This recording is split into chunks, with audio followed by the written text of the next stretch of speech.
Hey guys, welcome to GS Dub and the League. Man. Was that Boston Celtics versus Warriors game not intense? Wow. I'm not gonna even lie.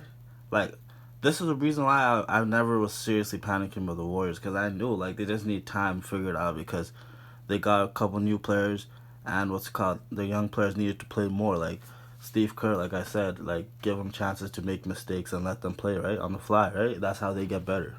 So, intense game. But to be honest, I was a little nervous about them playing Boston. This what's it called on Saturday because you just seen Boston blow out Phoenix by like 40, 45 points. So, and then plus they're playing mad all year. They're playing with motivation all year because they got literally 2 games away from hoisting the trophy, right? And now they're playing the team that knocked them out, so that should be extra juice, right? And then after coming from blowing out Phoenix for 40, 45 points, yeah, that made me a little nervous. Plus, I found plus I wasn't too nervous because I was like, okay, we're gonna get Andrew back, right? But then when I found out Wiggs wasn't playing, oh my goodness, I was like, damn, who's gonna guard JT, Jason Tatum, man? But the Klay Thompson sure do a great job on him. Klay he is showing his defense is coming back, guarding one of the top 10 best players in the league like that, making him shoot what 6 for 25.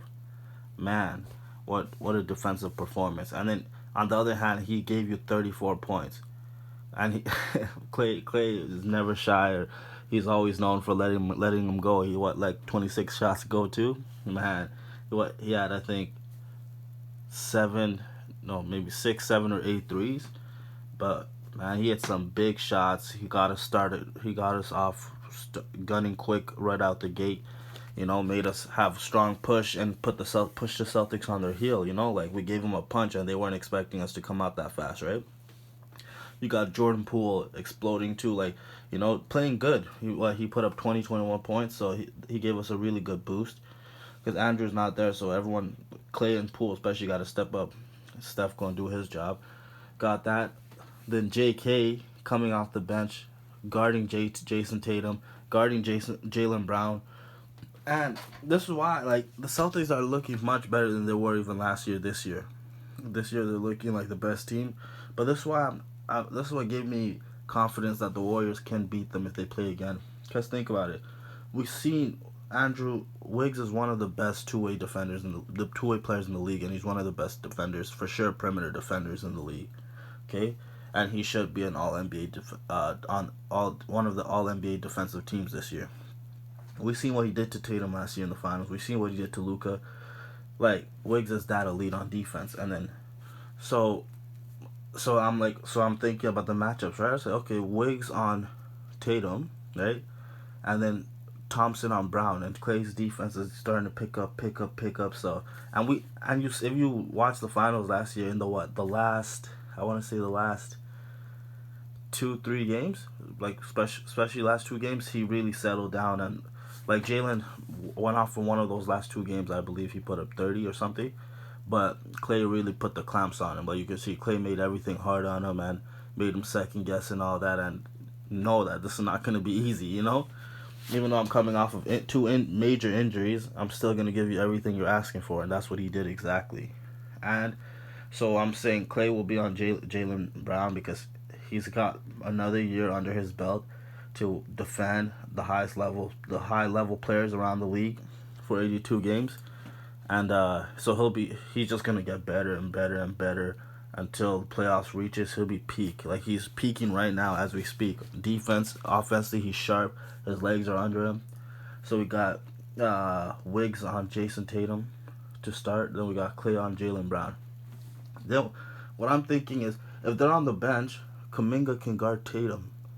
Kuminga was guarding Tatum 2 days ago, yesterday actually, playing some great defense. Of course, they're not going to be able to shut down Tatum for 4, 5, 6, 7 straight games, right? But all you can do is make it difficult on a superstar like that. So Kuminga can play really good defense on Tatum, and he can also play really, really, really good defense on Jaylen Brown. He's bigger. He's more athletic probably.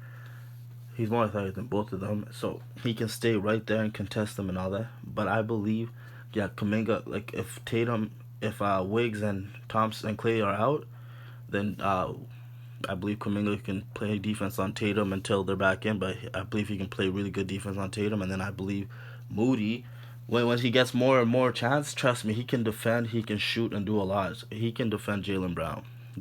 I believe they're about the same height. So and he has long arms. He's getting better at moving his feet. And a young player like that, his ability to be able to take charges, Moody can guard Jaylen Brown. Tatum's a little too tall for him, so if Thompson's out, Wiggs is out, Moody can guard Jaylen Brown. You got Kuminga on Tatum, Moody on Jaylen Brown when Wiggs and Thompson are out. So we're good there, and then we don't have to worry. And then when it comes to their bigs, like we already know, we got one of the greatest defenders of all time in Draymond. He's gonna hold down Al Horford or Robert Williams well, making sure to secure any. If he needs to come for help, he's the best best ever to do it. Help side defense. Then Looney solid for Robert Williams when he comes back, and I believe Wiseman, he keeps getting his work in the G League. If you watch his past couple of games, he's getting better and better and better. His game's slowing down more for him. He's rebounding more. That's what we needed him to do. Rim protecting, and he just needs to learn how to, he just needs to make sure his rotations are sharp, and then the screen setting. Screen setting might be the most important, or one of the top two most important things he needs to learn. So, because the Warriors do a lot of screening, right? Not just ball screens, pick and roll, but off-ball screens, pin downs, that kind of stuff. He needs to be able to set solid screens for the shooters, Steph, Clay, Jordan, and Wiggs, right? And so once he refines his game more and more, that's a problem for the Celtics. Robert Williams I really like Robert Williams. They call him Time Lord. He's a shot blocking machine, and he's a dangerous lob threat. He was just dunking on the Warriors last couple months ago in the finals. James Wiseman is probably taller than him, and James Wiseman is just as athletic, jumping, or maybe Robert's a little more athletic jumping higher, but Wiseman is taller, longer, and he's much, much, much faster. He's probably the fastest center in the league we've seen since Wilt. I'm not even playing with you guys. That's how fast Wise is. He's super fast. So once we're going to get him prepared come playoff time, and then he'll deal with Robert Williams, Al Horford, Draymond will deal with them. Looney, they can deal with them. And then we just talked about their two scoring wing threats. There's two elite wing scorers. We got four defenders for them. Kuminga, Wiggs, Thompson, and Moody. Okay, so we're good on that. So that's what giving me confidence that we can take on them in the finals if we meet again, because they look like they have a great chance to make it there also, and I know we're going to make it. Well, we have a great chance at least. You never know what could happen. But, yeah, so Clay's defense, you've seen his defense on Tatum without Wiggs on Saturday. You've seen all the great defensive job he did on Tatum. Then you've seen Kuminga play great defense on Tatum and Brown. And it's just and then you see Clay go off for 34 points. Jordan chipping in for his 20, and he's just playing solid basketball. Smart IQ now. He's making better passes, making direct move, going to the rim, finishing. He's learning not to.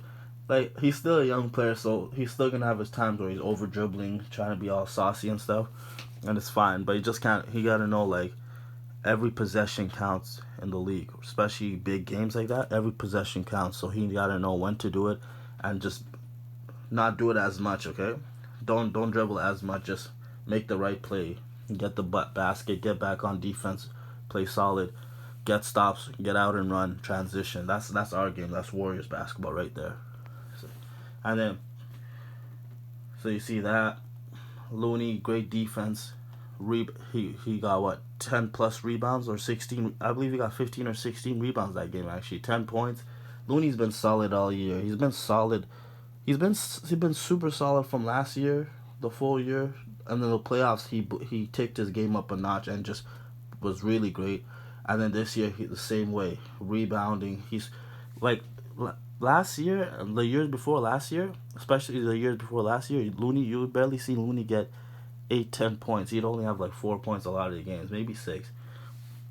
Last year, Looney started to get 10 points, 12 points, 14, 16, 18, 20 points even. And now, like Looney's finishing is much better right now. Looney and Draymond, their finishing is much better, so it's more of a threat for the league right now. And Draymond shooting, his scoring averages are up by a lot. Draymond's averaging what, I think 8 point something points per game, but right now he's always putting up over 10 points. He's got over 7, 8 assists a game, over 7, 8 rebounds a game. He's always a liable threat for a triple double every night. And their defense is great, and they've been working on their finishing more and more, and they're more comfortable. And now you got 4 or 5 threats on the court, so that's dangerous. And then with the gravity, all the gravity that Steph does, and we're not. And that game we beat down on the Celtics. They're gonna cry and say Robert Williams and Al Horford. Robert Williams and Horford are really important to them. I'm not gonna lie, but Wiggins is more important, and he's better than both of them. Wiggins by himself is more valuable than both of those players, or just as valuable as both of them. He's the Warriors' second best player. Rob Williams and Al Horford are not their first, second, or third best player. So there's a big difference there. Wiggins scores way more, but they are valuable because they protect the rim. They have the ability to switch, specifically Al Horford, and Al Horford has really good basketball IQ. So yeah, so we both were missing something, but it was a pretty fair game there, and we beat down on them so bad. And then of course Wardell, Stephen Curry, easy 32-point game, very efficient, 12 for 21 from the field, 6 for 11 from three. He's just been on his MVP level tear this year. The team just needs to play better, get a better record, and he has potential to go for his third regular season MVP award. He's been playing phenomenal, defending. His defense was really good versus the Celtics. He was playing good defense. Sharp passes, always hitting the outlets for fast breaks. Like Thompson and Poole got loose for transition fast break open layups. He hit them right away. He's taking the perfect shots. His game is just he just looks like a elder when he plays against a lot of teams. It just looks so easy for him. It's like when LeBron was 35 too. Actually, I remember you're like, is he getting better? Like the game looks easier and easier and easier to him. That's how it is for Steph right now. It looks so easy. Like he doesn't have to force anything. He doesn't have to work so hard for scoring. Like he knows when to score, how to score. He can score from anywhere on the court. He's just amazing right now. He's the best player in the league. He's been the best player for the past 3 years, 2 3 years, and yeah, like we have him. We have pretty much nothing to worry about. And then when Wiggs comes, we'll be solid. So hopefully we go on a big run here on a 8 to 10 or more game winning streak, so we can get that number 2, number 1, number 3 spot. Yeah, it's all close though. Like we're still close to like what, number 4, number 3 spot. Well, I think we're even like 4 games behind number 1. So the West is all jumbled up right now. So you just gotta go on a win streak here. And then Tuesday we got a tough game against one of the top 3 best players in the league, and the Greek freak Giannis Antetokounmpo. A lot of people think he's the best player in the world. A lot of people think Steph's the best player in the world. It's gonna be a clash of titans going at it on Tuesday, and we shall see what happens. It's gonna be a great game, and I'll do a video after that game. But yeah, thanks guys for listening. Like, comment, subscribe.